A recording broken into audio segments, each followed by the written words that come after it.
I know some people, and you may know them too. They have a great career, professional, but it's just hard for them to find someone. Yeah, to find other career professionals or Yeah. somebody that they can relate to. Well, that's good because our topic for today is top 5 mingle spots for single career Oh, professionals. I hope they So listening, looking at this. if you're one of them, or even if you're not, you want to know what's Pass it going on, along. come on back in 2 seconds. Hey, we can share. Welcome to the Kiss the Frog Show. Hey, welcome back. If you're new to Kiss the Frogs, It's your girl Chirac. and I'm Ed. And today we are going to talk about top 5 mingle spots for single career professionals. But before we do, This is for entertainment purposes only. Please do your own research, but we also hope that you gain some education watching this. yeah, some helpful entertainment. So not only is this entertaining for you, but if you're in the dating world, we're hoping it can be a little helpful as well. And please share. That'd be awesome. And if you're not, share with someone that you know is in the dating world. Exactly. That's true. You all know someone. Nowadays, it's a shame. I know too many. People don't really stick around, but we're hoping you kiss enough frogs, you'll find your prince or princess. So let's get to our topic today. Top 5 mingle spots for single career professionals. And we take this information from a lot of, obviously not just like ChatGPT, but other type of sites and other places. We pull it all together. I know this can change from year to year and time for time, and these are just opinions, but hopefully these will be helpful and make sense to you all. All right, so you ready? Let's get into it. Here's the Kiss the Frogs Top 5. Our little introduction here. So number 1, and this one is big, professional networking events. Yes. So when we talk about that, we're talking about industry mixer conferences, alumni meetups, gathering, ambitious people who value growth. It's perfect for sparking both career and personal connections. Yeah. And we're not going to get into this too much, but unfortunately, these are good to meet people who are single, but unfortunately, these are how some of the cheating begins as well. Unfortunately, meaning when people go off and if they go off to an event and travel, you might have people who connect in ways they shouldn't be connecting. But that's not what we're talking about today. We're talking about network events. So let's say, for example, if you are in sales and you're going to an event to find people who might buy your product, or if you're into like Microsoft or Amazon services, things like that, and you're looking to present a certain topic in the IT world or business world, and you're going to a conference where you're going to meet other like-minded people, maybe people who are in the same different industry but uses the same products or same industry. It could also be a blue-collar working event as well. Today we're talking about professional. That can mean many different things. That could be profession as well. Today we're mostly focusing on the business aspect, but yeah, what do you think, Chirac? This is a good list. Yes, definitely. And also like meetups and the industry mixtures. That's definitely a place where people can go. Like you said, this is all trial and error, right? Like you said, you can meet cheaters here too, but this is a great start. Yeah, and also too, I just want to mention really quickly that this is not just the top 5, and I should have said it's not in any particular order. Number 1 is just number 1. So don't feel like this is the number 1. It's just we're just picking the top 5. So sorry about that. Just want to make sure we get into that. But I agree with you. I think it's good. I think it's a good place, and definitely can meet people. And there's meetups. I mean, so in your own profession, like my job, I'm not able to go to networking events unless it's myself looking for it. Well, the company just doesn't provide it, So you might have to go out there and do your own little research. Okay, you ready for number 2? Number 2. After work lounges and happy hours. Hey, I know my friends. This is how they met up. They do. Okay. Yeah, it's a good one. Again, this is no particular order. Don't date people from work. Are we contradicting No. See, you're good. You're good. So you're reading my thoughts. What we're saying here is it's not like Oh, people from your job. Yes, people from their own job go and they do go to these things. But here's a couple thoughts. One is if you work for a large company and say you work for the accounting team and you go, you might meet somebody who's out in the field, or you might meet somebody who's in a totally different department on a different floor of a different building. Hmm. That's one thing. Number two, when you go to these after hour lounges, like say we're in Connecticut. So Hartford, Connecticut is huge. You work in Hartford, Connecticut, you go down to the local lounge or bar or whatever, you're not going to get just people from your Hmm. particular Right. office and Exactly. your company. You're going to get people from all All different different companies. companies. So that's what it really means. The bars and lounges near corporate hubs are Right. off, they're social hotspots. Exactly. And that For, makes perfect sense. And that I'm glad you explained that. Because, yeah.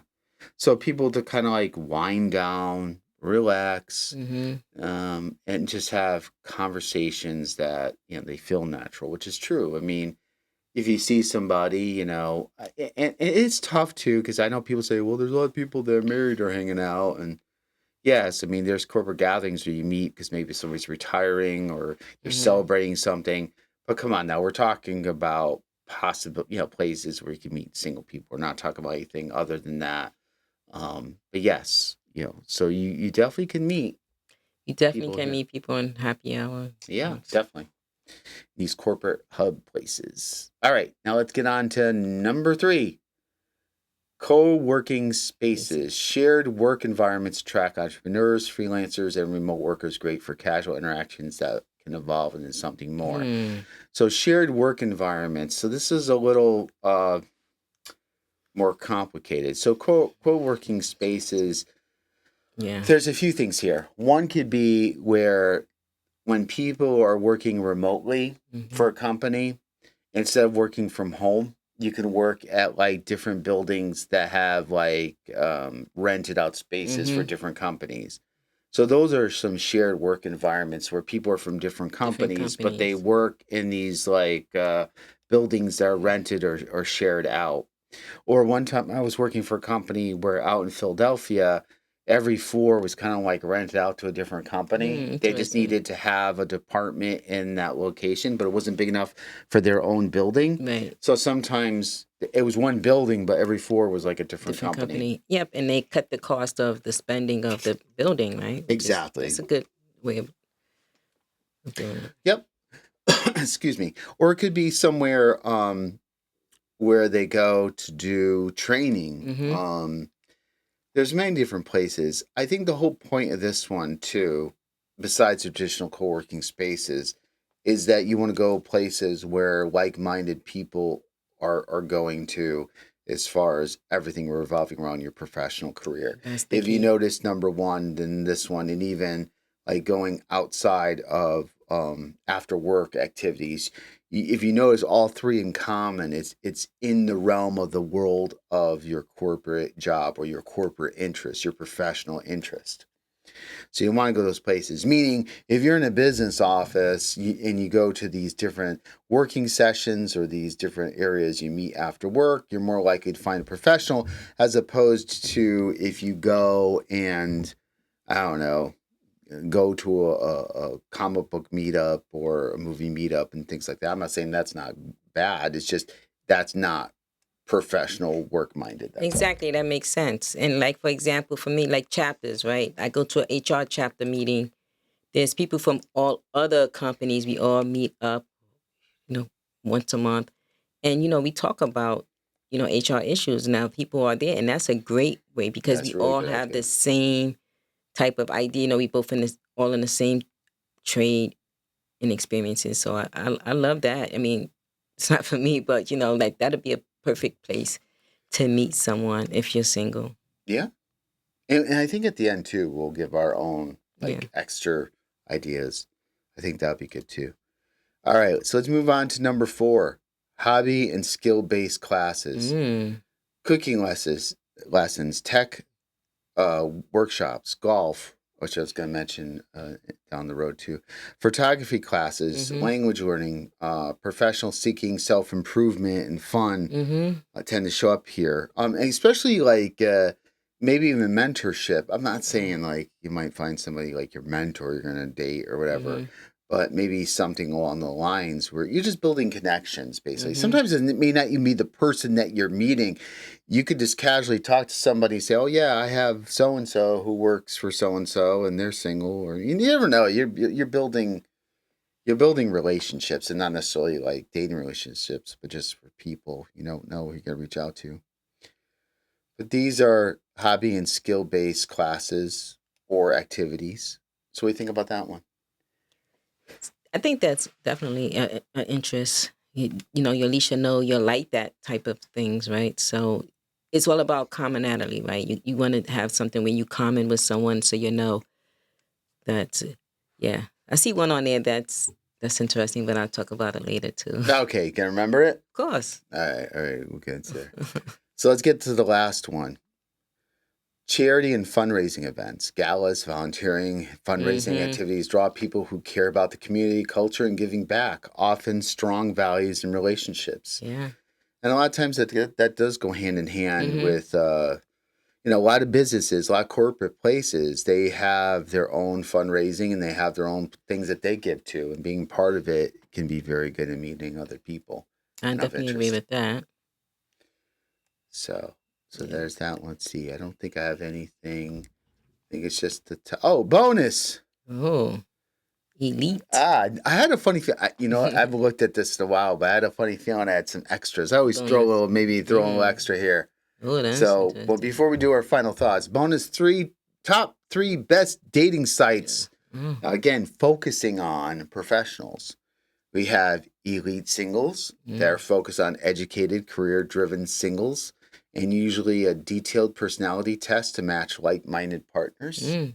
Then we have the league. That's a highly selective application-based app designed for ambitious professionals who want quality over quantity in matches. Mm-hmm. So that's someone who doesn't want to go through a lot of fraud. They don't want to kiss as many frogs, right? Exactly. I like that one. And eHarmony uses compatibility matching system for serious long-term relationships. Good fit if you're career focused and intentional. So, yeah, that was a little extra for this one because I know for career professionals it can be very, very difficult to find somebody who is career minded or is seen as an equal in their relationship and their career. All right, so let's talk, and then we're going to start with my girl Shirak here. You talk about what your thoughts are. I think you had a couple ideas. Do you still remember? Yes, definitely. I think those are great ideas to start with. A lot of, we have those pros and cons. Some people don't like the online thing. They want the in person. So I think that mixture that you did, which some is a lot in person, like going to these conferences and stuff like that. So at least you get to see the person there versus these online stuff. So, we have people that have mixed motions on what they want to do. Yeah. And also, everybody's like was in the dating world at one time. And also a lot of people meet people at the gym. I did, so the gym is like the hot, but you find a lot of cheaters there too. So you have to be careful because that's what some guys, that's what they go for. I would disagree on the gym. But you might find someone that's just out there working out. So I disagree. Not for corporate professionals. They do go to the a lot of gym. them I go get to the it. gym. The corporate professionals, that's what they do. They work out. I look at our gym. There's a mixture. There's a lot of people that are just there. They're bums. I don't know. Exactly, and I'm not saying everyone, but there's that 10%. I disagree. I don't think. I think you can meet a business professional at a gym. Obviously, they go to, and obviously there's company gyms. But then again, you're getting into maybe meeting somebody in your job, which you may or may not want to do. But I mean, I appreciate what you're saying. A gym is another place, but there's a lot of people there that they don't have much going on, and I won't get into it. Exactly, a lot of people, but there's corporate ones. These are not these 1999 ones I'm talking about. I'm talking about these expensive ones that, to be a member, you need to qualify A, B, and C. And they got some professional ones out there. I'm not talking about the Planet Fitness. I mean, I don't want to throw you on I the don't bus, know. but it's the $9.99, the $19.99, the one we go to. I'm not talking about those. I'm talking about they're definitely professional ones. Yeah, ours, out ours is there. more expensive than that, but it's not really crazy. Yeah. But They got the steam room, they got the swimming, and they got the basketball courts, and it's just like the golf. I don't see a difference. Like people, you got to be a golf member. is it's different. Golf is related to business and strategy. You see a lot of people, presidents and other people play golf because it's strategic. You're playing against yourself as just as much you're playing against other people. Yeah. It's just for some reason considered like a lot of analogies to business life. So a lot of decisions get made out there. A lot of professional people. I don't belong to a club, but my friend does. And when I was visiting in Tampa, you got other career people own stuff. So yeah, it's definitely a natural place where, especially if you're a woman looking for a man, a lot of men play golf, and a lot of men are involved in that too. So my other question to you is that the Here other we thing go. I was talking about. What about like the flotilla, something that you are involved in? Oh, like the Coast Guard Yeah, auxiliary? the Coast Guard. What do you think? No, a lot of people are retired. They're older, or Okay. they have time. Okay. That's a good question. Now, so what she's saying is I'm involved in Coast Guard Auxiliary, which is the civilian branch of the Coast Guard. We don't get paid. We're totally volunteer. We wear uniforms, but we don't do any military or police actions. But that's more of like, if you want to find somebody that's, you could put it this way, you can meet someone anywhere. You can go to a grocery store, right? This is more like professional business people minded. What do people with busy careers or career-minded people, where do they usually go? Where do they like to go to vet? Where they like to go spend their time? And I think, that's where you have to focus. These are some places that are more common. But of course, you can meet somebody anywhere, Exactly. But this is good. Hopefully this top 5 was helpful. And you like our little banter back and forth, because sometimes we come up with good ideas, or at least you get guys to think in terms of what you think. And what do you think as well? Write it in the comments. Yeah, I think it's great. And have what's been things that you thought that was good. Another thing is the meetups. There's some business meetups that you can do. All right, so let me get to our final thoughts here. Our last thoughts here, and that's go to kissthefrogs.com.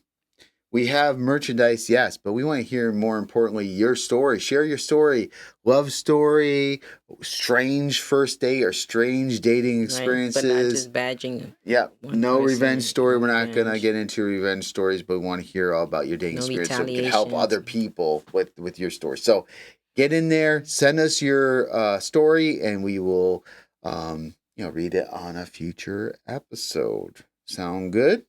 Sounds great. All right. Well, thank you guys. We appreciate you. And also, here's one more last thought. Sorry. Tell us what you like. You like these top 5s? Are they helpful? We're debating on doing some more of these periodically, or maybe just saving those for the future. But let us know if you prefer more of the storytelling, or what format you like. Yeah, and that'd be helpful. Appreciate it. All right. Until next time, guys. Kiss the frogs. You got it. Hope to see you next time on Kiss the Frog.